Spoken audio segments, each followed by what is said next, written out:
Hello friends! ఈ కథ మీకోసంలో ఈరోజు మనం చూడబోయే కథ కృతజ్ఞత. అందరికీ నమస్కారం. మన చిన్ననాటి చందమామ కథలు, పంచతంత్ర కథలు, పేదరాశి పెద్దమ్మ కథలు, మంచి నీతిని నేర్పే మోరల్ స్టోరీస్, ఇంకా మనసుకు నచ్చే ఎమోషనల్ స్టోరీస్, ఇలా అన్ని రకాల కథలను ఈ కథ మీకోసం మీ ముందుకు తెస్తోంది. ఈ కథలను మీరు తప్పకుండా వినాలంటే మా ఛానల్ని సబ్స్క్రైబ్ చేసుకోండి. మా కథలను లైక్ చేయండి, కామెంట్ చేయండి, ఇంకా మీ ఫ్రెండ్స్ అండ్ ఫ్యామిలీకి షేర్ చేయండి. మీ సపోర్ట్ మాకు తప్పకుండా కావాలి. దయచేసి మా ఛానల్ని సబ్స్క్రైబ్ చేసుకోండి. ఇక కథ మొదలెడదామా? మాధవాపురంలో రామదాసు అనే హరిదాసు ఉండేవాడు. ఆయన యువకుడిగా ఉన్నప్పుడు హరికథలు చెబుతూ సంపాదించేవాడు. వయసు మీద పడటంతో హరికథలు చెప్పలేక దగ్గర గ్రామాలకు వెళ్ళి భిక్షాటన చేసుకుంటూ బ్రతుకుతున్నాడు. ఓ రోజు పొరుగురికి భిక్షాటనకు పోయి సాయంత్రం వేళకు ఇంటికి తిరిగి వస్తుంటే అతనికి కాలికి గాయమై కావు కావనరుస్తున్న ఒక కాకి కనిపించింది. రామదాసు దాన్ని చూసి అయ్యో అనుకుని ఇంటికి తీసుకువచ్చాడు. కాలికి ఆకుపసరు వేసి కట్టుకట్టాడు. అలా 4 రోజులు చేసేప్పటికీ అది కాస్త నడవసాగింది.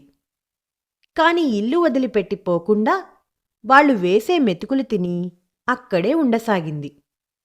ఎండలు బాగా ముదరటంతో భిక్షాటనకు పొద్దున్నే పోయి ఎండ తగలకముందే ఇంటికి తిరిగి వద్దామనుకున్నాడు రామదాసు.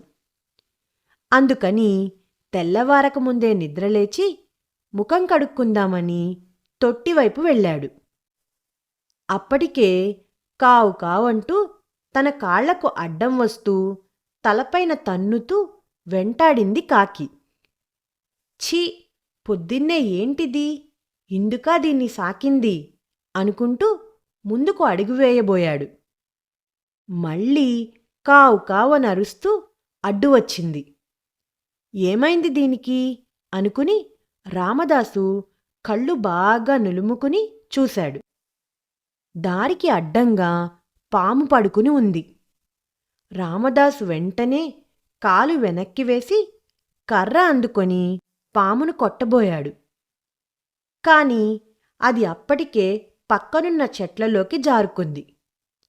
అయ్యో, ఈ కాకి అరవకపోయింటే పాము పైన కాలు వేసిండేవాణ్ణి. అది నన్ను ఖచ్చితంగా కాటువేసి ఉండేది. అందుకేనేమో ఈ కాకి అరిచింది అని దానివైపు చూశాడు. అది చెట్టు కొమ్మ మీద కూర్చుని ఆయన తనకు చేసిన మేలుకు ఈ పాటి సాయమైనా చేయగలిగాను కదా అన్నట్లుగా కృతజ్ఞతాభావంతో రామదాసు